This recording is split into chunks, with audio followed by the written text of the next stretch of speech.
오늘 우리에게 주신 하나님의 말씀은 요한계시록 14장 1절에서 20절, 봉독은 1절에서 5절, 13절에서 20절 말씀입니다.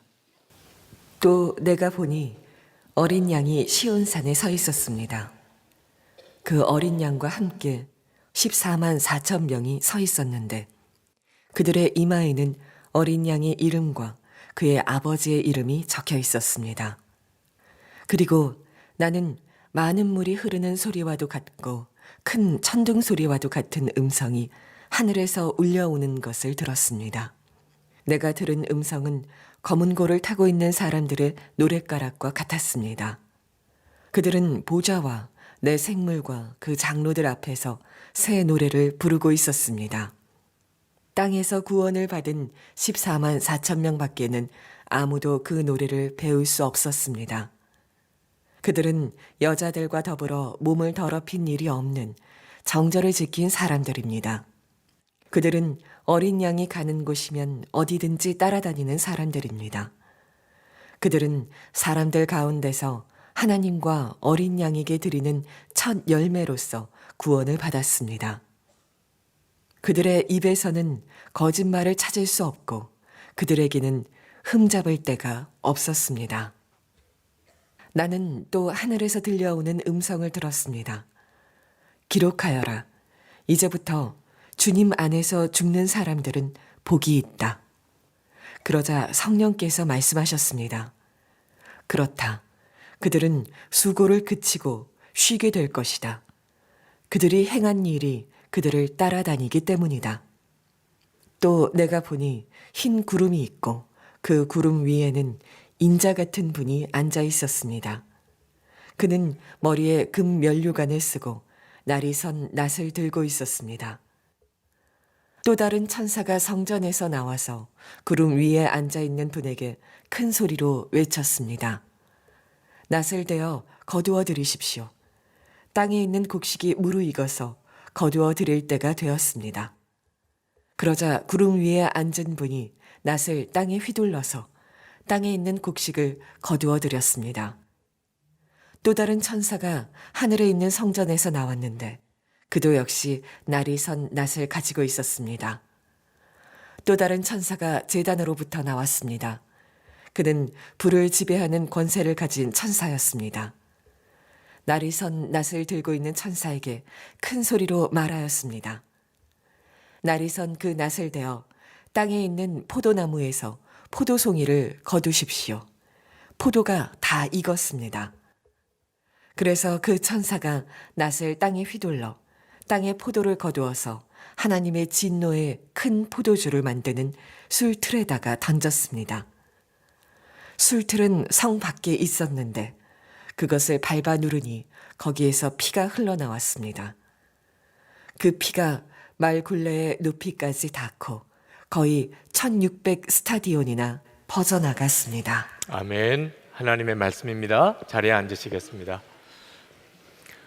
힘들고 어려운 일이 많지만 찬송으로 이기는 성도들 되시기를 축복합니다. 다니엘 김 선교사님이 사역을 하시다가 참 힘든 일이 많이 겹쳐서 왜 나만 이렇게 힘든가 그 생각을 오랫동안 한 적이 있었답니다. 어느 날 아주 낯선 분이 찾아와서 하나님이 말씀을 전하라고 당신에게 전해줄 말이 있다고 찾아왔습니다. 혹시 이단이 아닌가 이런 걱정도 되었지만 한번 말을 해보라 그랬더니 그가 하는 이야기가 기도하는데 하나님께서 다니엘 김 선교사에게 가서 말하라 하시더랍니다. 제발 좀 힘들다는 말 좀 하지 마라. 내가 더 힘들다. 그렇게 말하라 그러셨습니다. 그리고 갔어요. 정말 한순간 멍하더랍니다. 그러면서 주님의 마음이 그대로 느껴지더랍니다. 이 정도도 힘들면 넌 어떻게 나와 함께 계속 동행할 수 있겠느냐. 그래서 그 다음부터는 아무리 힘들고 어려운 일이 있어도 힘들다는 말을 하지 않게 되었다고 그렇게 간증하는 말씀을 들었습니다. 요한계시록이 우리에게 주시는 메시지입니다. 하나님은 우리들에게 하고 싶으신 말이 아무리 힘들고 어려운 일이 우리 가운데 온다 할지라도 힘들다 하지 마라, 죽겠다고 하지 마라 하시는 말씀을 하는 겁니다.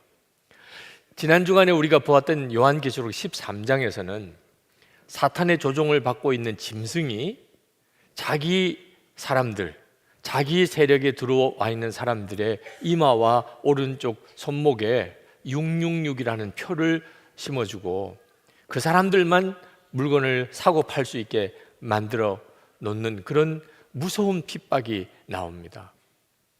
그런데 바로 그 다음 오늘 요한계시록 14장에 보면은 주님께서 요한에게 하늘을 보게 하시고 하늘에 있는 거룩한 성도들을 보게 하십니다. 14만 4천의 무리들이 어린 양 예수 그리스도와 함께 서서 하나님께 찬양을 드리는데 그 14만 4천 명의 무리들의 이마를 보니까 하나님의 이름과 어린 양의 이름이 기록되어 있더라 하는 것입니다.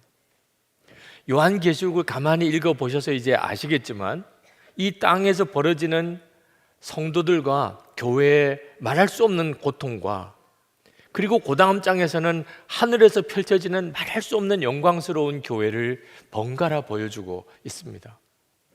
무슨 의도일까요? 교회와 성도들이 사탄이 역사하기 때문에 환난을 당하고 어려움을 겪을 수밖에 없지만 절대로 땅에서 되어지는 일만 보고 판단하지 말라는 것입니다.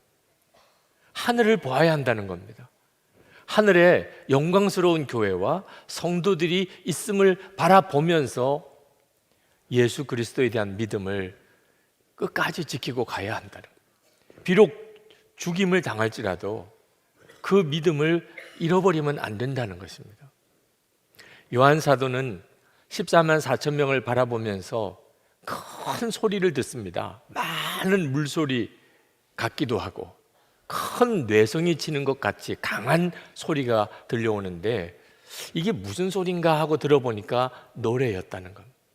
14만 4천 명이 어린 양 예수 그리스도 앞에 서서 그들이 부르는 찬양 소리가 그렇게 컸다는 거예요. 이 14만 4천 명만 부를 수 있는 노래라고 그랬습니다. 여러분 14만 4천 명이 단순히 14만 4천 명 그 숫자가 아니라는 것은 이미 말씀을 드려서 아실 겁니다. 구약과 신약에 있는 모든 성도를 말합니다. 14만 4천이라는 수는 상징적인 숫자로서 셀 수 없이 많다는 의미를 가지고 있습니다. 하나님의 자녀들이 셀 수 없이 많은 하나님의 자녀들이라는 표현이죠.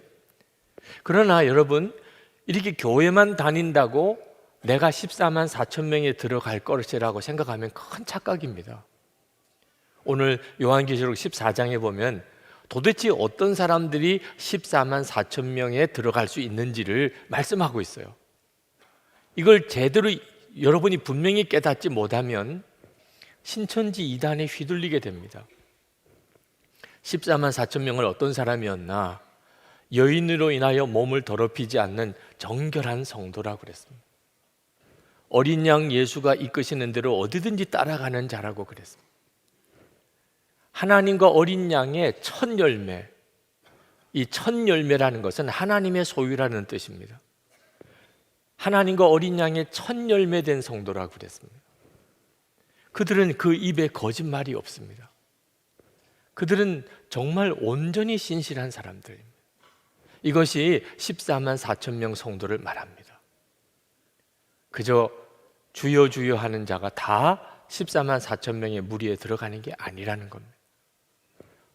삶으로 증거가 되는 사람입니다. 정말 저 사람은 예수 그리스도의 사람이구나. 그 고백뿐만 아니고 삶을 보니까 그렇구나. 그렇게 인정받는 사람이라는 겁니다. 여러분, 이제 하나님의 심판이 시작이 됩니다. 천사들이 하나님의 심판에 대한 메시지를 전합니다. 그리고 추수 심판이 이제 임하게 됩니다. 처음에 천사가 나타나서 이제 하나님의 심판이 곧 임하게 되었으니 하나님을 두려워하고 그를 경배하라고 그렇게 외치고 지나갑니다. 또 다른 천사가 나타납니다.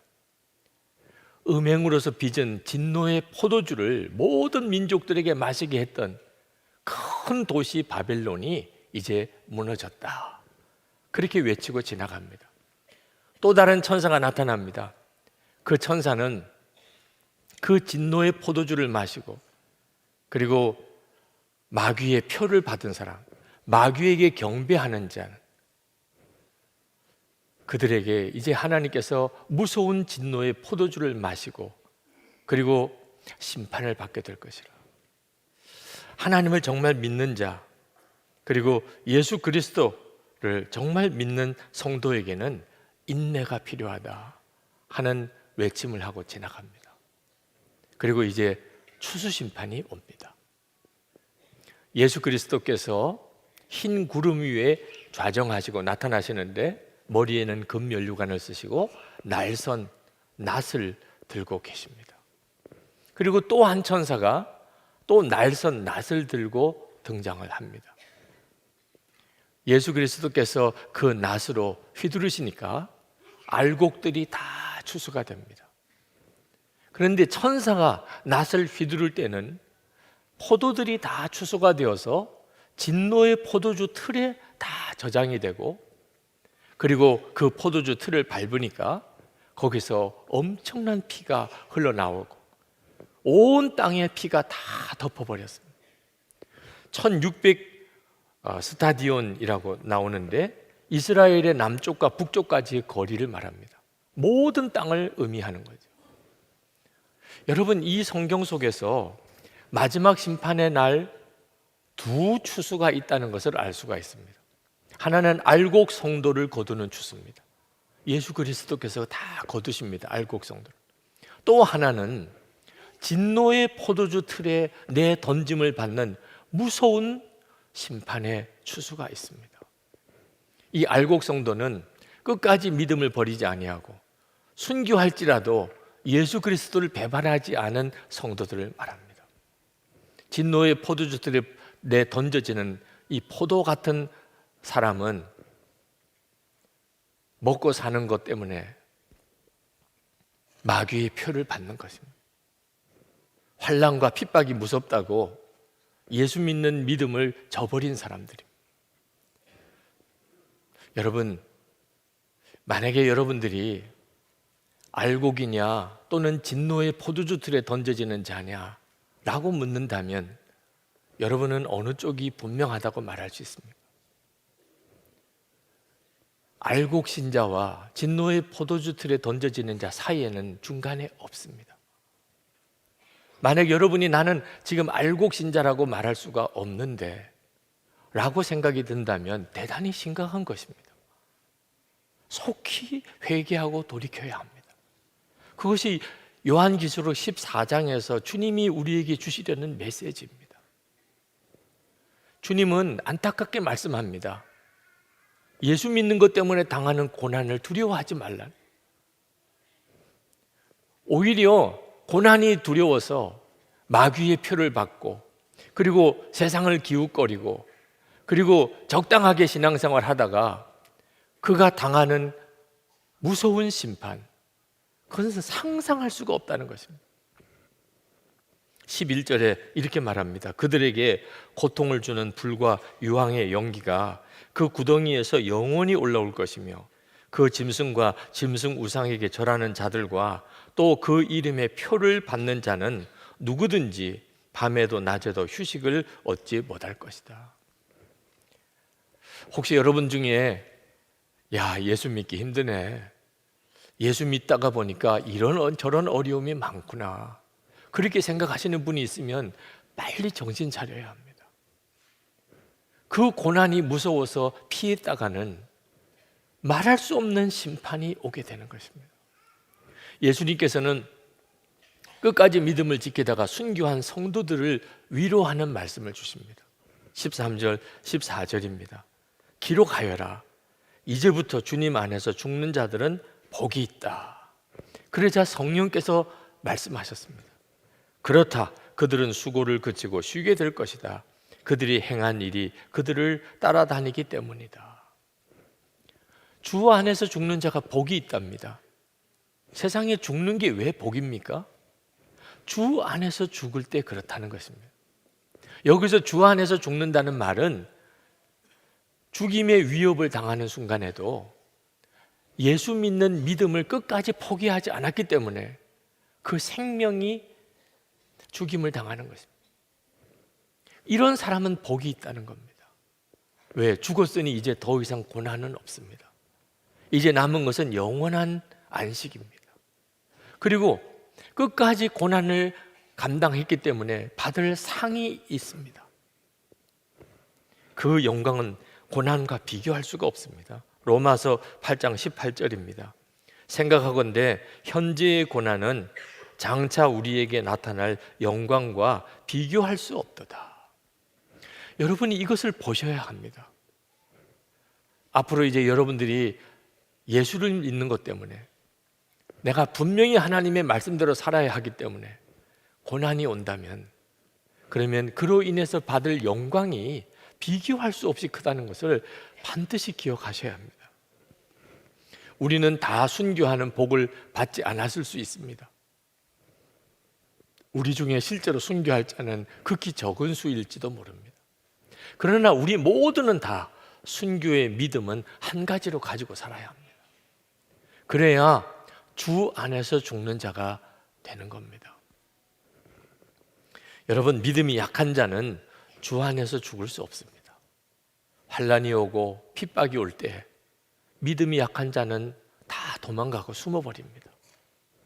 믿음이 약한 자는 유혹이 올 때 그 견뎌내지를 못합니다. 믿음이 강한 자만 주 안에서 죽을 수 있습니다. 악한 자가 큰 소리로 하나님을 대적할 때 무서워서 아무 말도 못하는 그런 심약한 성도는 주 안에서 죽을 수 없습니다. 하나님의 뜻이 아닌 줄 분명히 알면서도 그 말을 하면은 왕따 당할까 봐, 따돌림 당할까 봐, 비난을 당할까 봐 모른 채 하고 넘어가는 그런 나약한 믿음으로는 절대로 주 안에서 죽을 수 없습니다. 이스라엘 백성이 가나안 땅에 정탐꾼 12를 보냈습니다. 그들이 돌아와서 보고를 하는데 10사람은 그 가나안 땅을 악평을 합니다. 이제 우리는 꼼짝없이 죽었다고 믿음 없는 보고를 했습니다. 그 말을 듣고 온 이스라엘 백성들이 통곡을 했습니다. 그때 여호수아와 갈렙만은 하나님을 믿는 믿음으로, 우리가 믿음으로 그 땅에 들어가자고 외쳤습니다. 결국 가나안 땅에 들어간 사람은 여호수아와 갈렙 2사람밖에 없습니다. 그럴 수 있는 믿음의 담대함이 있어야 합니다. 여러분, 우리는 또한 오늘 이 요한계시록 14장에서 14만 4천 명의 성도들이 부르는 노래에 주목해야 합니다. 우리가 나 자신이 정말 14만 4천 명의 무리 속에 들어갈 그 사람인가? 그래서 우리 속에도 똑같은 노래가 있어야 분별받을 수 있는 것입니다. 미국의 유명한 설교학 교수인 스티브 브라운이라는 교수가 있습니다. 그분이 자기가 쓰신 다 알았다고 생각한 이후 내가 배운 것들이라는 책에서 자기 이야기를 이렇게 하셨습니다. 그분은 아주 유명한 교수요, 또 설교자입니다. 자기가 많은 강의를 했고 설교를 했고 세미나를 인도를 했는데, 지금까지 자기가 인도했던 세미나 때, 설교 때 자기가 증거했던 하나님, 그리고 성경의 진리들이 무언가 부족하다는 것을 느꼈다는 겁니다. 그것만으로는 뭔가 채워지지 않는 것이 있다는 것을 알았다는 겁니다. 그러면서 그가 고백하기를, 그동안에 내가 설교하고 강의했던 내용들은 복음의 가사였을 뿐이지 복음의 진정한 노래가 아니었다고 그렇게 말했습니다. 여러분, 복음이라는 노래에는 가사와 곡조가 있습니다. 가사만 가지고는 노래라고 할 수가 없습니다. 그런데 그동안 자기는 그 복음의 가사, 그 복음의 내용에 대해서만 전했고 강조했지, 그 복음의 곡조를 들려주지 못했다는 겁니다. 복음의 곡조가 무엇일까요? 복음의 그 내용이신 예수 그리스도와 동행하고 사는 삶입니다. 예수 그리스도가 어떤 분인가를 전해야 하지만 동시에 그 예수님과 함께 사는 삶을 보여주어야 하는데 그 점에 대해서 자기가 너무나 소홀했다는 거예요. 그래서 만약 이제 다시 내가 설교를 하거나 강의를 하게 된다면 나는 이제 이 복음의 가사만 가르치지 않고 나는 그 복음의 노래를 가르치고 싶다. 그런 표현을 썼습니다. 성도 여러분, 여러분들은 복음의 내용을 잘 알고 있으실 겁니다. 예수 그리스도가 우리의 영원한 구주라는 사실, 주 예수님께서 저와 여러분을 위해 십자가에 죽으셨다는 사실, 우리가 하나님의 자녀가 되었다는 사실. 그러나 여러분, 여러분에게 복음의 노래가 있습니까? 여러분도 그것을 부르면 황홀하고 듣는 사람들이 감동을 받을 수 있는 그 복음의 노래가 있습니까? 예수 그리스도와 동행하는 삶이 있느냐 하는 것입니다. 여러분, 우리가 정말 조심해야 될 것은 종교의 영을 가지고 신앙생활하는 겁니다. 이것은 성령으로 신앙생활하는 것과 완전히 다른 것입니다. 겉으로 보기에는 비슷해 보입니다. 저는 목사가 되어서 열심히 아주 성실하게 목회하는 것이 최선인 줄 알았습니다. 다른 어떤 방법을 몰랐기 때문입니다. 그리고 열심히 성실히 목회하다 보니까 교회가 성장했습니다. 저는 그것이 하나님이 주시는 상급인 줄 알았습니다.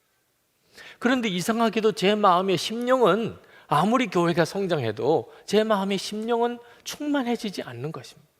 오히려 더 내 영혼은 피폐해지는 것 같았습니다.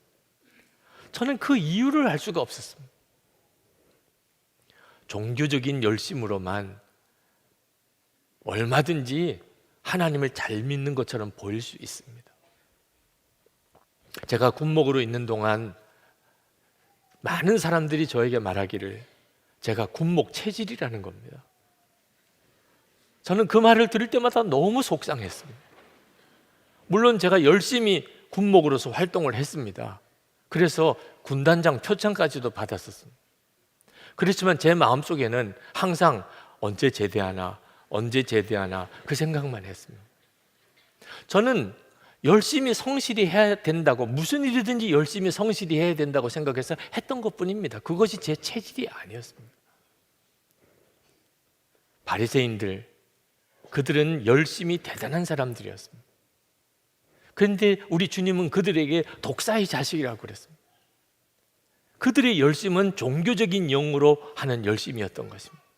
그래서 그들은 예수님을 십자가에 못 박았습니다.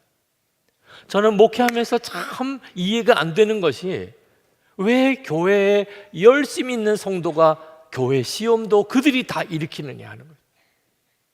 어떻게 이런 일이 일어날 수 있느냐. 종교적인 영과 진정한 성령의 역사를 구분할 줄 알아야 합니다. 그 차이가 노래입니다. 그의 삶 속에 복음이라는 노래가 있는 거예요. 14만 4천의 성도들이 부르는, 그들만 부를 수 있는 그 노래가 그들에게 있느냐 하는 것입니다. 성도에게는 반드시 하늘의 찬양이 있게 되어 있습니다. 이사야 43장 21절에 이 백성은 내가 나를 위하여 지었나니 나를 찬송하게 하려 함이니라. 하나님께서 우리를 구원해 주신 이유는 우리가 하나님을 찬송하게 하기 위해서라는 것입니다. 이 찬양은 항상 주님을 바라보는 자만 부를 수 있는 겁니다. 1절 말씀에 보면 요한이 하늘을 보니까 어린 양이신 예수 그리스도께서 서 계셨습니다. 그리고 그 옆에 14만 4천의 무리가 함께 예수님과 함께 서서 주님을 찬양했습니다. 주님을 바라보는 14만 4천의 무리들은 찬양이 저절로 터져 나오는 것입니다. 성도의 찬양의 핵심은 주 예수님을 바라보는 눈이 뜨일 때 터져 나옵니다. 그런데 여러분, 죽고 난 다음에 천국에 가서나 예수님을 바라보는 거 아닌 거 아시잖아요. 예수 그리스도는 이미 우리 안에 오셨습니다. 그러므로 이 땅에서도 우리는 하늘의 찬양을 부를 수 있는 자입니다. 주 예수님을 바라보는 자는 그는 어떤 어려운 형편에 있어도 찬양합니다. 주님을 바라보는 눈이 뜨이지 않으면 그는 찬양할 이유를 알 수 없는 것입니다. 이 찬양의 특징은 고난 중에 불러지는 찬양이라는 것입니다. 바울과 실라가 빌립보에서 복음을 전하다가 붙들려서 매를 맞고 지하 감옥에 내던져졌습니다. 한밤중에 그들이 얼마나 아팠고 힘들었고 억울했겠습니까? 그런데 바울과 실라는 그 지하 감옥에서 한밤중에 찬송을 불렀습니다. 여러분, 그 이야기를 다 잘 아실 것입니다. 그러나 여러분 중에 나도 그와 같은 사람이 되어야 되겠다고 생각하는 사람은 그렇게 많지 않을 겁니다. 복음 전하다가 두들겨 맞고 지하 감옥에 던져지는 이런 삶을 살고 싶은 사람이 누가 있습니까? 그러나 여러분, 이제는 보는 관점을 좀 바꿔야 됩니다. 그 바울과 실라가 빌립보 감옥에서 하나님께 찬양을 드렸을 때 하나님은 얼마나 기뻤겠습니까? 마귀의 진은 얼마나 흔들렸겠습니까? 천사들은 얼마나 부러웠겠습니까? 여러분, 이 어둠 속에서 부르는 찬양, 고난 중에 드려지는 이 노래는 우리가 이 세상 사는 아주 짧은 기간 동안, 우리가 이 세상에서 사는 기간이 얼마나 짧습니까? 그 짧은 기간 동안에만 허락되어지는 은혜입니다. 죽고 난 다음에 천국에 가면 고난이 없습니다. 천사들은 고난을 당하지 않습니다. 그들도 늘 하나님께 찬양을 드리지만 고난 중에 드리는 찬양은 우리가 이 땅에서, 이 세상에서 사는 요 짧은 기간 동안에만 주어지는 기회입니다. 그러므로 여러분이 이제 고난을 당하게 될 때 그것을 싫어하는 마음으로 받지 말고 하나님께 내가 고난 중에 드릴 노래의 기회를 얻었구나, 이것이 은혜구나, 이런 어려움과 고난 중에 하나님께 찬양할 수 있는 그런 성도된 나 자신을 주님께 보여드릴 수 있겠구나, 그로 인해서 감사할 수 있어야 하는 것입니다. 지난 주간에 어느 선교사님 이야기를 들었습니다. 그 선교사님의 아들이 결혼을 했는데 얼마 뒤에 며느리가 임신을 했다는 소식을 들었습니다. 온 가족들이 참 기뻐했는데 병원에 가서 태아 검사를 했더니 심장이 너무 안 좋아서 사산할 수도 있고 태어나도 금방 죽게 된다고 그런 진단을 받았습니다. 이 문제 때문에 온 가족들이 모였습니다. 어떻게 하면 좋겠나? 함께 예배하고 기도하는 중에 그래도 하나님이 주신 생명인데 하나님께 맡기고 기도하면서 그 아이를 출산하자고 그렇게 뜻을 모아서 매일 모여서 가정 예배를 드리고 그리고 말씀을 보고 그리고 기도했습니다. 그리고 그 아이가 태어났습니다. 그 태어난 아기를 받아든 이 선교사님의 아들은 얼마나 기뻐하는지, 그 아이를 받아들고 얼마나 감사하는지. 그래서 하나님께서 그 아이에게 새로운 심장을 주셔서 건강하게 잘 자랐습니다, 이러면 얼마나 좋아요. 태어나자 1시간 만에 하나님 앞에 갔습니다. 그렇게 기뻐하던 그 아들이, 그 아이가 숨을 거두자 그만 낙심하고 말할 수 없는 비통한 슬픔에 사로잡히는 것을 보고 그 선교사님이 그 아들과 내외에게 이렇게 이야기를 했습니다. 어떤 사람은 100살을 넘게 사는 사람도 있고 어떤 사람은 1시간 살다가 인생을 마치는 사람도 있다. 근데 둘 중에 어느 쪽이 하나님을 기쁘시게 했는지는 그것은 누구도 단정할 수가 없는 일이라. 그 말을 들은 그 선교사의 아들이 마음의 회복을 얻었습니다. 그리고 그 아이 장례를 치르면서 노래를 회복했습니다. 그리고 믿음을 회복했습니다. 그 이야기를 전해 듣고 참 감사했습니다. 여러분, 우리가 살아가는 동안 힘들고 어려운 일이 많이 옵니다. 그때 기억해야 합니다. 14만 4천의 성도의 노래, 우리 속에 있다는 사실. 그때 증거가 되는 것입니다. 이 사람이 정말 14만 4천의 성도구나. 그때 드러나는 거예요. 바울과 실라가 빌립보 감옥에서 그 한밤중에 찬송을 드렸을 때 그 지진이 일어났습니다. 옥문이 다 열렸습니다. 환난과 고난 중에 진정으로 노래하는 성도가 두 사람만 있으면 어디서든지 영적인 지진이 일어납니다. 그러므로 이제부터 우리가 고난을 당한다 할지라도, 우리에게 환난이 온다 할지라도 더 이상 힘들다, 죽겠다, 우리 그런 말 하지 마십시다. 오히려 하나님께서 우리에게 허락하신 노래를 부릅시다. 하나님을 영화롭게 하십시다. 환난을 당하는, 성도가 환난을 당하는 것은 하나님께서 허락하신 은혜라는 사실을 정말 믿으십시다. 주님이 제게 이런 말씀을 주신 적이 있습니다. 삶은 쉬운 것이다. 처음에는 아멘 하기가 어렵더라고요. 제가 알고 있는 인생은 너무나 힘들고 어려움이 많은데 왜 주님은 삶은 쉬운 것이라고 하시나? 그런데 묵상하는 중에 주님이 옳다는 것이 깨달아졌습니다. 왜? 우리가 사는 것은 주님만 따라가면 되는 것이기 때문에 그렇습니다. 4절에 보면 14만 4천의 성도는 어떤 사람인지에 대하여 이렇게 묘사하고 있습니다. 어린 양이 가는 곳이면 어디든지 따라다니는 사람들입니다. 저와 여러분이 그렇지 않습니까? 어린 양 예수 그리스도께서 가시면 어디든지 따라가는, 거기에 무슨 고민이 있습니까? 거기에 무슨 갈등이 있습니까? 주께서 하라 하시면 무슨 일이든지 하는, 주님이 멈추시면 어디서든지 멈춥니다. 말 한마디를 해도 주님만 따라가는 것입니다. 그러니 마음속에 근심도 갈등도 고민도 다 없습니다. 노래가 나옵니다. 어떤 형편과 처지에서도 노래하며 사는 성도 되는 것입니다. 주 예수님을 바라보면서 환난과 시련 중에도 14만 4천의 성도의 그 찬송을 부르고 승리하는 성도 여러분 되기를 축복합니다. 우리 그 찬송을 한번 같이 부르시고 그리고 함께 기도하겠습니다. 다 일어나셔서 우리 찬양하십시다.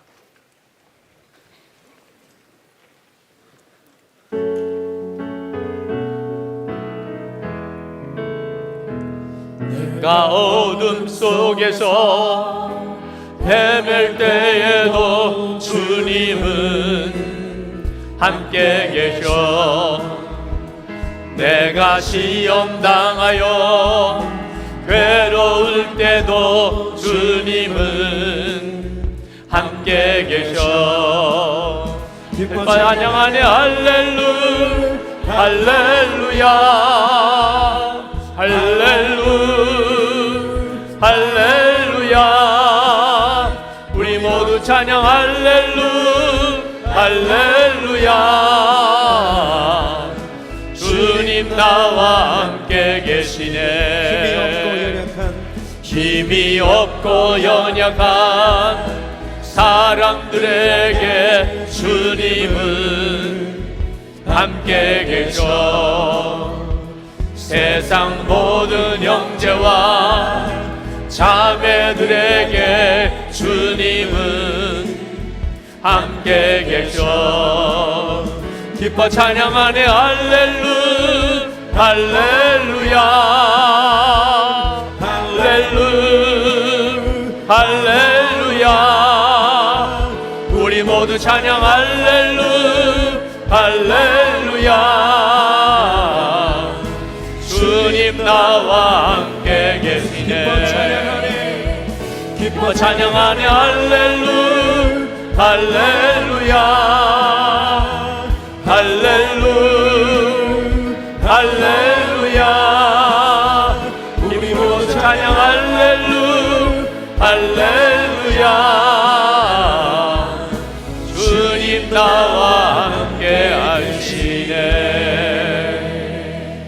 시간에 우리 간절히 기도할 때 하나님, 제가 어떤 환난과 어려움을 당할지라도 하늘을 바라보는 눈을 뜨고 14만 4천의 무리들처럼 찬양하는 자가 되기를 원합니다. 주님 바라보는 눈 분명히 열어주시기 원합니다. 우리 뜨겁게 주여 부르짖고 기도하겠습니다. 주여! 할렐루야. 그거 놀라우신 하나님, 우리 위에 은혜를 더하신 역사하신 주님, 오늘도 하나님 주님 앞에 나와 예비하고 주의 말씀도 들고 하는 사랑하는 성도들 하나님의 손에 맡깁니다. 이제 주의 성령님의 역사하심에 맡깁니다. 하나님 마음의 중심에 계속해서 찬양을 주시기를 원합니다. 환난 앞에 두려워하지 말고 무슨 일이 있어도 하나님 마귀의 피를 받지 아니하고 세상 따라 살지 아니하고 끝까지 주님을 따라가는 성도가 다 되게 하여 주시기를 원합니다. 경배하게 하소서. 하나님 영광의 면류관 쓰는 자 되게 해주소서. 주여 역사하시고 온전히 사로잡아 주소서. 은혜 위에 은혜로 더욱 함께하여 주소서. 나의 주 나의 하나님, 그 가운데로 놀라우신 하나님 은혜로 더하여 주시옵소서. 은혜와 사랑이 많으신 아버지 하나님, 주님만 믿고 따라가는 삶 속에 시험도 유혹도 참 많지만 주 안에서 죽는 자가 복이 있다 말씀하신 말씀을 붙잡습니다. 고난을 두려워하지 않는 그 믿음 주소서. 14만 4천의 무리처럼 주를 바라보며 하나님 앞에 드리는 그 새 노래가 우리 속에서 끊임없이 일어나게 하여 주시옵소서. 어떤 시련이 오고 유혹이 온다 할지라도 우리가 믿음 잃어버리고 사탄의 표를 받는 자 되지 않기를 원합니다. 주님이 추수하실 때 알곡 성도 다 되기 원합니다. 오늘도 전심으로 하나님께 예배하며 마음을 다하여 감사하고 주님을 사랑하는 마음으로 예물 드린 성도들에게 주께서 은혜 위에 은혜를 더하소서. 그 예배를 받으소서. 그 감사를 받으소서. 심령에는 주의 은혜가 충만하며 육신에 병든 것이 깨끗하게 치유되며 하나님의 은혜가 가정 안에 충만히 임하며 성도들이 기업을 회복시켜 주시며 하나님의 사명 감당할 능력을 더하여 주옵소서. 세상에 나가 소금처럼 빛처럼 살게 하소서. 하나님, 이 민족을 위해 오늘도 주님 앞에 기도합니다. 하나님, 주의 기뻐하는 뜻대로 이 민족 가운데 진정한 복음의 통일이 이루어지게 하소서. 너무나 중요한 때에 지금 있음을 느낍니다. 우리 대통령께 그리고 이 일을 진행해 나가는 모든 위정자들을 주의 손에 부탁합니다. 북한의 악한 정권은 속히 무너지게 되기를 원합니다. 진정한 자유와 복음의 소식이 북한 주민들에게 전해지게 하소서. 아직도 옥류되어 있는 주의 종들이 있습니다. 김국기 목사님과 김정욱 선교사님, 최충길 선교사님, 김상덕 교수님, 김학성 교수님, 김동철 씨, 중국의 온성도 목사님, 이름을 알지 못해 주께 올려드리지 못하는 주의 종들을 주님이 아십니다. 속히 풀려나게 하소서. 전 세계 열방에 나가 있는 선교사님들, 주의 오심을 준비하며 땅 끝까지 복음 전하는 주의 종들에게도 이 시간에 은혜 위에 은혜를 더하소서. 하늘의 찬양을 그 심령 속에 부어주소서. 새 힘을 얻도록 주여 역사해 주옵소서. 우리 주 예수 그리스도의 크신 은혜와 아버지 하나님의 놀라우신 사랑하심과 성령의 교통하심이 예배하고 돌아가는 모든 성도들과 함께 하시기를 축원하옵나이다. 아멘.